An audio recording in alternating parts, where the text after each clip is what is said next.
Hello friends, welcome to our channel the weirdos. और आज हम करने जा रहे हैं बात जिस टॉपिक की, वो टॉपिक है regional parties and how regional parties came into existence and what are the reasons. तो बहुत बार हमें बताया जाता है कि डिफरेंट न्यूज़पेपर से हम डिफरेंट कटिंग्स पढ़ते हैं, तो वेरियस पार्टीज़ एग्जिस्ट करते हैं डिफरेंट स्टेट्स में। अलग अलग पार्टीज़ अलग अलग स्टेट्स में रहते हैं, अलग अलग पार्टीज़ की अलग अलग अपनी स्टेट होती है। इन स्टेट ऑफ मैटर मतलब स्टेट ऑफ इन्फ्लुएंस रहता है उस मैटर का, उस पार्टी का, उस एजेंडा का। जो इन्फ्लुएंस है वो एक स्टेट के लिए रहता है, केवल एक स्टेट के लिए। उस स्टेट के अलावा उसका कोई और इन्फ्लुएंस सेंटर नहीं होता है। तो इससे पता चलता है कि स्टेट पार्टीज किस तरह से आती है। तो कभी कभी हम देखते हैं कि do this parties function only at state level, सिर्फ एक स्टेट के लिए वो फंक्शन करती है, या वहाँ तक ही सीमित होती है, वहाँ तक ही लिमिटेड होती है क्या?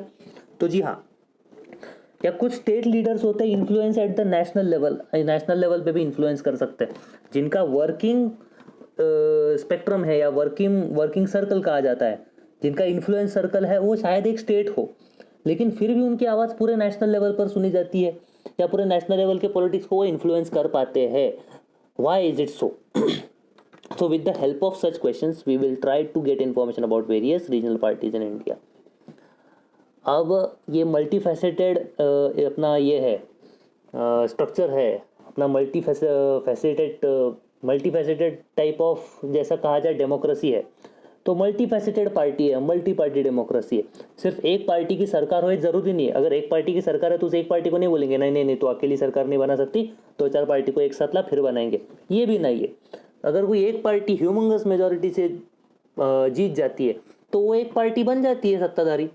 लेकिन एक से ज़्यादा पार्टीज अगर एक साथ आकर सत्ता बनाना चाहे तो बना सकते हैं, इसे भी कोई विरोध नहीं। तो हमारा कोई कंपल्सन नहीं है। हमारी डेमोक्रेसी सबसे बड़ी कही जाती है इस देश में, इस दुनिया में भारत की डेमोक्रेसी सबसे बड़ी कही जाती है, भारत का लोकतंत्र। इसका कारण यही है कि इसमें कोई कंपल्सन नहीं है।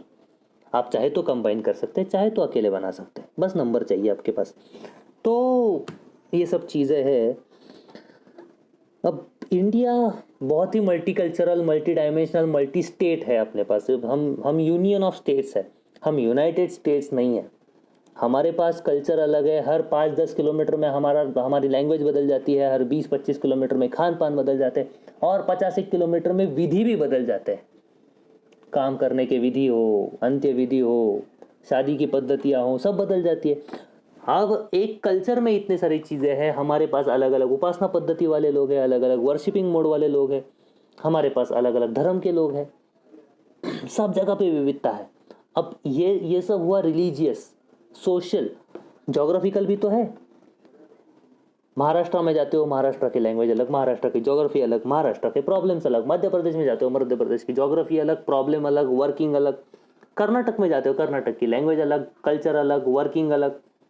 आप हर एक स्टेट में जाओगे आपको यूनानिमस कहीं नहीं मिलेगा। अपना कल्चर बहुत डाइवर्सिफाइड है, बहुत मतलब बहुत, जिसकी हम कल्पना भी नहीं कर सकते। इतना कि आपको एक बोल सकता हूँ मैं कि 365 डेज है अपने कैलेंडर में, और अपने पूरे इंडियन कल्चर के त्यौहार मिलाएंगे तो 1335, उससे भी ज़्यादा। मतलब एक दिन में 3 त्यौहार मनाने पड़ेंगे, तब जाके 365 डेज में हम कवर कर पाएंगे। इतनी विविधता है, इतनी विविधता। तो लेकिन तो फिर इसके हिसाब से रीजनल चीज़ें भी बदलती है। महाराष्ट्र में जाओगे आपको मराठी प्रोमिनेंटली बोलना पड़ेगा, मराठी डोमिनेंट है। मध्य प्रदेश में जाओगे हिंदी डोमिनेंट है। राजस्थान में जाओगे तो राजस्थान में हिंदी डोमिनेंट ऐसा नहीं, हिंदी को वहाँ पे एक्सेप्टेंस ज़रूर है, लेकिन वहाँ पे मारवाड़ी लैंग्वेज है। हरियाणा में जाओगे तो आपको हरियाणवी लैंग्वेज बोलनी पड़ेगी। पंजाब में जाओगे पंजाबी बोलनी, गुजरात में गुजराती, कर्नाटक में कन्नड़ा, आंध्रा में तेलंगाना, आंध्रा तेलंगाना में तेलुगु बोलना पड़ेगा आपको। केरल में जाओगे तो मलयाली बोलना पड़ेगा, तमिलनाडु में जाओगे तो तमिल बोलना पड़ेगा, आसाम में जाओगे तो आसामी बोलना पड़ेगा। अच्छा, उड़िया में जाओगे तो उड़ीसा लैंग्वेज बोलनी पड़ेगी। और छत्तीसगढ़ में जाओगे तो छत्तीसगढ़ में हिंदी है, चलो कोई बात नहीं। उत्तर प्रदेश में, लेकिन उत्तर प्रदेश की हिंदी में भी फ़र्क है। वहाँ पे अगर आप उत्तर प्रदेश में जाओगे तो उत्तर प्रदेश की भोजपुरी हिंदी अलग है, तिकमापुर की हिंदी अलग है, बनारस की अलग है, इलाहाबाद की अलग है, प्रयागराज की अलग है। Sorry, it's not Allahabad, it's Prayagraj की हिंदी अलग है। आप जाओगे गोरखपुर साइड की अलग है, फिर बिहार की हिंदी अलग है, बंगाल में जाते जाते वो बंगाल की हिंदी अलग हो जाती है, बंगाल में हिंदी नहीं फिर बंगाली डोमिनेंट हो जाती है। अब इतने सारे डिफरेंसेस आने के बाद हमारे यहाँ पर रीजनलिज्म होगा कि नहीं होगा, 100% अपने यहाँ रीजनलिज्म होगा। The feeling of affinity develop, हम जहाँ रहते हैं वहाँ के प्रदेश, भाषा, खान पान, परंपराएं, इस सब के लिए हमें प्यार उपजना स्वाभाविक बात है, बिल्कुल स्वाभाविक बात है। तो ये हमारी क्या बन जाती है, हमारी आइडेंटिटी बन जाती है। उस आइडेंटिटी के लिए हम क्या बन जाते हैं, आइडेंटिटी के लिए कॉन्शियस बन जाते हैं। महाराष्ट्र में है मराठी बोलना, तमिलनाडु में जाओगे तमिल बोलना, केरला में जाओगे मलयाली बोलना पड़ेगा। ये जो चीज़ है ये आपको आइडेंटिटी कॉन्शियस कर देती है और फिर आपको रीजनलिज्म में वो डेवलप हो जाती है। जो लोगों का नैरेटिव बन जाता है, जो लोगों का नैरेटिव बन जाता है वही वोट होता है और उस वोट को अट्रैक्ट करने के लिए पार्टीज को वैसा एजेंडा करना पड़ता है, या उस लोगों के उन लोगों में जिन लोगों में रीजनलिज्म है, उन रीजन के पर्टिकुलर लोगों में से अगर वो लीडरशिप उभर कर आती है तो वो रीजनलिज्म डिमांड करती है, क्योंकि उनके डिफरेंट जोग्राफिकल एस्पेक्ट होते, हिस्टोरिकल एस्पेक्ट होते, कल्चरल एस्पेक्ट होते, सोशल एस्पेक्ट होते, इकोनॉमिकल एस्पेक्ट होते, बहुत सारी बातें, बहुत सारी डीप बातें, लेकिन इसमें हमें करना पड़ता है। तो ये जो है people start thinking primarily about the interest and development of their own region. अब महाराष्ट्र से कोई पार्टी उभर के आएगी तो पहले किसका सोचेगी, महाराष्ट्र का। फिर उनके पास उस चीज़ का भी तर्क रहता है कि महाराष्ट्र इंडिया में आता है तो हम देशभक्त तो है। इट इज़ नॉट कि महाराष्ट्र कंट्री से अलग कर दो, नहीं चाहिए, ये सब नहीं होता है। लेकिन उनका प्रीमियर वर्किंग जो एरिया ऑफ फोकस रहता है, इनका इन्फ्लुएंस स्फीयर रहता है आपका, वो क्या होता है, महाराष्ट्र। अगर महाराष्ट्र की पार्टी है तो फिर अपने लैंग्वेज के प्रति प्यार, उसके प्रति अभिमान, उसके लिटरेचर के प्रति अभिमान, tradition, history, social reform, educational, cultural movements, और इसके ऊपर क्या आता है, लिंग्विस्टिक आइडेंटिटी। आप कोई भी हो, महाराष्ट्र में आपको मराठी बोलनी चाहिए, आप किसी भी बैकग्राउंड से हो, आपको कन्नड़ आनी चाहिए अगर आपको कर्नाटक में सर्वाइव करना है। ये होता है linguistic identity. Regional identity develops from the consciousness about the development of region. और लोगों को जो लोग उस जगह पे रहते हैं उस जगह पे वास्तविक प्यार करेंगे, क्यों नहीं। तो वो वहाँ के रिसोर्सेज पे नेचुरल क्लेम करते हैं, जिसको हम बोलते हैं भूमि पुत्र। जो वहाँ पे रहता है पहला अधिकार उसका, जो वहाँ पे रहता है उसका पहला अधिकार। और रिसोर्सेज एंड एम्प्लॉयमेंट अपॉर्चुनिटीज यानी अगर कोई जगह खाली है, कहीं वैकेंसी भरनी है, अगर महाराष्ट्र में भरनी है तो पहले मराठी इंसान को मिलेगा, फिर दूसरे को मिलेगा। ये जो मोमेंट चलता है ये है ये होता है regionalism. When a linguistic, regional, cultural and other identities get connected, regional consciousness emerges as a stronger feeling and force. ये सारे डॉट्स कनेक्ट होने पड़ते हैं, linguistic, regional, cultural and other identities के सारे डॉट जब ये डॉट्स पूरे पूरे पूरे आपको कनेक्ट होंगे, एक लार्जर पिक्चर दिखेगा, एक डायग्राम दिखेगा। वो डायग्राम होता है स्ट्रॉन्गर फीलिंग का, वो है regional consciousness. Sometime it gives rise to independent political parties. सही बात है, हर बार अपने जैसे कंट्री में सिर्फ डुअल पार्टी कल्चर होना चाहिए, सिंगल पार्टी कल्चर होना चाहिए, ये संभव ही नहीं है। तो इसमें रीजनल पार्टी, क्षेत्रीय दल पिक्चर में आ ही जाते हैं। रीजनल पार्टीज क्या है, regional parties are those group in the region we have a proud feeling about the different identity of the region. अपने अपने रीजन के लिए जिनको प्यार है, जो रीजन की अस्मिता रखते हैं, जिसे आप वर्ड बोलते हैं अस्मिता। ये जो अस्मिता वर्ड है ये अलग, लेकिन इनका भी क्या एम है, रीजन के लोगों से ये कनेक्ट होंगे, रीजन के लोगों की बात करेंगे, रीजन के भलाई की बात करेंगे। क्यों करेंगे, समाज सेवा के लिए करेंगे? नहीं, पॉलिटिकल पार्टी है, पॉलिटिकल पावर गेन करना इनका पहला और अंतिम उद्देश्य है। The first and the foremost goal of any political party, any damn political party is to gain political power, to become the ruling class. तो वो रीजनलिज्म हो, नेशनलिज्म हो, फिर माइनॉरिटीज़ की बात करनी हो, नहीं, सब, कोई लेबर्स की बात करता है, कोई फार्मर्स की बात करता है, उद्देश्य सबका है कि कुर्सी चाहिए, आपने को चाहिए पावर, बस। The influence of regional parties is limited to a particular region. See, अगर कोई कर्नाटक की पार्टी है, कर्नाटक की प्रादेशिक पार्टी है, वो जाके उत्तर प्रदेश में इलेक्शन लड़ नहीं सकती, नॉट पॉसिबल। अगर महाराष्ट्र की कोई पार्टी है जो केवल महाराष्ट्र की रीजनल पार्टी और महाराष्ट्र के मुद्दों के लिए लड़ती है, यूपी में जाके इलेक्शन नहीं लड़ सकती, तमिलनाडु में जाके इलेक्शन नहीं लड़ सकती। they become totally irrelevant though they play a significant role at the regional level, they influence national politics as well. Yes, क्योंकि अगर हर क्षेत्र में कोई क्षेत्रीय पार्टी रहती है, हर रीजन में, हर स्टेट में कोई स्टेट पार्टी रहती है जो इन्फ्लुएंशियल है, तो उसके साथ नेशनल पार्टी को गठबंधन करना पड़ता है अलायंस। और फिर रीजनल पार्टीज को प्रेफरेंस मिलता है, सीट शेयर में भी मिलता है, वो ज़्यादा सीट्स जीत के आते हैं, उनके ज़्यादा सीट्स आते हैं तो उनके मेंबर ज़्यादा होते हैं, तो पार्लियामेंट में इनका से हो जाता है, फिर पार्लियामेंट में इनकी बात सुननी पड़ती है। यही होता है ना, भले आप काम एक रीजन के लिए करो लेकिन नेशनल पॉलिसीज में, नेशनल पॉलिटिक्स में आप इन्फ्लुएंस करोगे। ऑल दो लेवल कम हो सकता है, ज़्यादा हो सकता है, लेकिन आप इन्फ्लुएंस करोगे, इतना पक्का है। Give preference, regional parties give reference and preference to the resolution of regional problems. अब समझो शिवसेना करके पार्टी है, शिवसेना महाराष्ट्र की पार्टी है, रीजनल पार्टी है। अब शिवसेना किसके ऊपर ज़्यादा फोकस करेगी? महाराष्ट्र के प्रॉब्लम्स के ऊपर। आसाम गण परिषद एक पार्टी है, सिर्फ आसाम गण परिषद नाम में ही दिखाई दे रहा है, आसाम गण परिषद, तो आसाम के प्रॉब्लम्स के ऊपर ज़्यादा फोकस करेगी। भले उनके एमपी नेशनल असेंबली में बैठे, लेकिन जब क्वेश्चन पूछना है, अगर किसी के लिए हेल्प मांगना है, तो पहले आसाम के क्वेश्चंस निकालेंगे। ऑल्दो नेशनल लेवल पे भी कंट्रीब्यूट होता है, नहीं ऐसा नहीं है, लेकिन स्टेट पार्टीज है तो इनके मुंह में पहले स्टेट की बात आती है। That is but obvious. ठीक है, okay. So for the development of the region they demand the more autonomy and authority. अपने रीजन को आगे बढ़ाने के लिए, अपने रीजन का विकास करने के लिए अथॉरिटी डिमांड करते हैं। अब पॉलिटिकल पावर होनी चाहिए इसके लिए, और पॉलिटिकल पावर होनी चाहिए, और रीजनल लोग लड़ते किसके लिए? रीजनल लोगों के लिए। तो रीजनल लोगों का दबदबा होना चाहिए एडमिनिस्ट्रेशन पे, जॉब्स पे, एजुकेशन पे, की पोस्ट पे, इसके लिए ये लड़ाई करते हैं। इसे कहते हैं भूमिपुत्र बनाना। भूमिपुत्र मतलब वहाँ के लोगों को पहले मेरिट रेफरेंस मिलना चाहिए, प्रेफरेंस मिलना चाहिए। Changing nature of religious parties, माफ करना, रीजनल पार्टीज, सॉरी, रीजन और रिलीजन में केवल एल का डिफरेंस है ना, तो गलती से मैं रिलीजन बोल देता हूँ, सो सॉरी।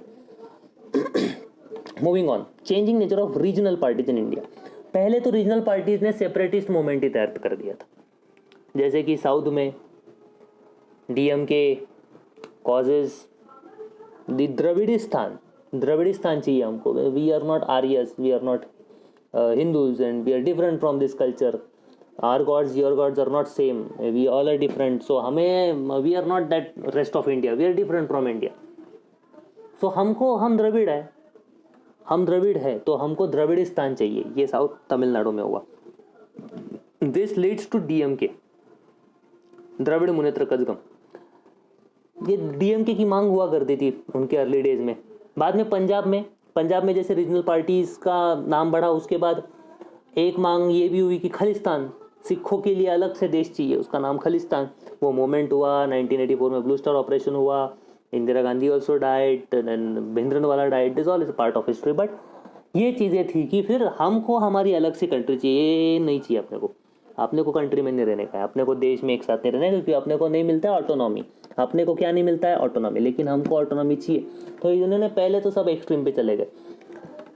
तो ये जो होता है ना, जम्मू एंड कश्मीर 370, जमहूरियत, कश्मीरियत अलग है, देश का हिस्सा नहीं है, देश से अलग ही होना चाहिए, 370, हमारा अलग फ्लैग, हमारा अलग संविधान, ये सारी चीज़ें फर्स्ट स्टेज में आती थी, इनिशियल रीजनल आइडेंटिटीज़। अभी तक चला ये 70 साल मामला चला, 1952 से लेके आज 2019 तक ये मामला चला, नॉट अ प्रॉब्लम। दूसरा, the second demand, second point अपना ये, demand of regional parties gradually changed. अब ये अलग अलग स्थानों की बात करना छोड़ दिए। डीएमके ने द्रविड़िस्तान की बात करना छोड़ दी, पंजाब में खालिस्तान मूवमेंट ठंडा पड़ गया। इन लोग ने अभी राज्यों ने स्टेट्स को, स्टेट असेंबली को मोर ऑटोनॉमी ग्रांट करना चालू किया, यानी वो मांगना चालू किया कि हमें और ऑटोनॉमी चाहिए। जो कुछ सब्जेक्ट सेंटर अपने हाथों में ली है, जिसको स्टेट के हाथ में होना चाहिए, वो हमें वापस दे दो, वो ऑटोनॉमी दे दो, तो हम हमारा विकास कर पाएंगे, फटाफट कर पाएंगे। और हमको अभी अलग नहीं होना है, लेकिन इंटरनल ऑटोनॉमी थोड़ी ज़्यादा दे दो। ये चालू हुआ 1990 के बाद, जब लिबरलाइजेशन, ग्लोबलाइजेशन चालू हुआ। It happened after that. Third, the regional parties demanded for the development of the region. People from region should get the power at state and national level. For example, Shiv Sena, Telugu Desam. तो अगर तेलंगाना का कुछ करना है तो तेलुगु हाथों में पावर चाहिए, अगर महाराष्ट्र का कुछ करना है तो मराठी इंसान पावर पे चाहिए। तो ये जो सारा है ना पॉलिटिकल एम्बिशन रीजनल पॉलिटिक्स, ये शिवसेना, तेलुगु देशम, इनके इसमें पैदा। इन्होंने कभी अलग से कंट्री नहीं मांगा, इन्होंने कभी अलग से ऑटोनॉमी नहीं मांगा, लेकिन नेशनल पॉलिटिक्स में से होना चाहिए। तो हमारे मिनिस्टर्स भी होने चाहिए सेंटर में, ये इनकी मांग थी और ये इनके इस लाइन पे ये पार्टीज चलती है। इसके बाद आता है the development of the regional parties in north east. North east पहले से सेपरेट होने का सोच रहे थे, ये हम नहीं है, हम ये नहीं है, हम अलग है, हमारी नागा संस्कृति अलग है, हम मिजोरम वाले अलग है, हम आसाम वाले अलग हैं, हम अरुणाचल वाले अलग है, हम मेघालय वाले अलग है। लेकिन बाद में ये ट्रेंड भी बदलता गया, इन लोग ने भी ऑटोनॉमी मांगना चालू किया और सेपरेटिज्म का इनका भी सूर थोड़ा कम हुआ। अब सेटलमेंट हो गया कि नहीं, अभी हम खुद नहीं मांगेंगे, और ये अभी they gave up the demand of separatism. पहले था उनमें भी, लेकिन उन्होंने छोड़ दिया। The regional parties from north east now entering in the main stream politics, main stream national politics, कि हाँ अभी हमारे भी सांसद जाएंगे, हमारे भी एमपीज जाएंगे, संसद में बैठेंगे, हमारे एमएलए जाएंगे, स्टेट में रूल करेंगे, लेकिन टूटने तोड़ने की बात नहीं करेंगे। अब टूटने तोड़ने की बात नहीं करेंगे, सेपरेटिज्म की बात नहीं करेंगे। कोई बात नहीं, ये this wisdom's come with time, सबको होता है, कोई बात नहीं, सारी पार्टीज़ में हुआ, सबके साथ हुआ है। ये हम नए थे, हमने पिछले 800 सालों में अपना रूलिंग कभी अपने हाथ में लिया ही नहीं था, तो उसके बाद के साइड इफेक्ट्स तो होने थे। हाँ, it happens. In short we can say the role of regional parties in India has passed through various phases, from separatism to autonomy, now towards entry into mainstream national politics. Coalition politics is the one of the consequences of their increasing influence. जब state parties का अपने अपने state में influence बढ़ जाता है, तब national parties को उनके साथ गठबंधन करना पड़ता है, अलायंस करना पड़ता है। दैट्स वाई आफ्टर 1989 एक भी गवर्नमेंट खुद के दम पे नहीं आई टिल 2014। 2014 भी कोएलिशन पॉलिटिक्स चलता ही रहा, क्योंकि even if the BJP come into power with the majority of seats, उन्होंने बाकी अपने अलाइज को भी मिनिस्टर बनाया है, सारे मिनिस्टर्स बीजेपी के नहीं है, उन्होंने स्टिल एनडीए रखा है, नेशनल डेमोक्रेटिक अलायंस। तो कोएलिशन पॉलिटिक्स की ज़रूरत अभी भी है, लेकिन 1989 से वो कंपल्सन बन गया कि कोई एक पार्टी राज नहीं कर सकती, कोई एक पार्टी के सारे मंत्री नहीं हो सकते, सॉरी। तो ये कोएलिशन पॉलिटिक्स है। जब स्टेट लेवल पार्टीज आई, तब से ये पॉलिटिक्स कैसे बढ़ा, इसका ये सबूत है। और ये सारा जो है अपना बैकग्राउंड है, रीजनल पॉलिटिक्स कैसे बढ़ा, रीजनल पार्टीज कैसे बढ़ी, इसका। सो इस पार्ट में इतना ही। नेक्स्ट टाइम हम देखेंगे मेजर पॉलिटिकल रीजनल पार्टीज कौन सी और उनके बारे में हम, उनके कौन संस्थापक, यानी उनके कौन एस्टेब्लिशर थे, उनके लीडर कौन थे, कब एस्टेब्लिश हुआ, क्या कब किया, ये सब हम आखिरी पार्ट में देखेंगे। सो अभी के लिए इतना ही। अगर कुछ डाउट हो तो आप कमेंट कर सकते हो, feel free to comment your doubts. अगर आपके डाउट्स जेन्युइन है, जो कि होते ही है, तो हम उसे सॉल्व करेंगे। शायद आपके लिए हम अलग से यूट्यूब लाइव भी रख दे, तो आप प्लीज़ डिमांड करो, हम आपके लिए ही है। Please like, comment, share and subscribe button दबाओ। क्वारंटाइन में घर बैठे हो, इतने सारे बटन दबा देते हो कीपैड के, ये एक सब्सक्राइब बटन भी दबा दो, भला हो जाएगा सबका। Please like, comment, share and subscribe. Be weird, be weirdos. Thank you so much.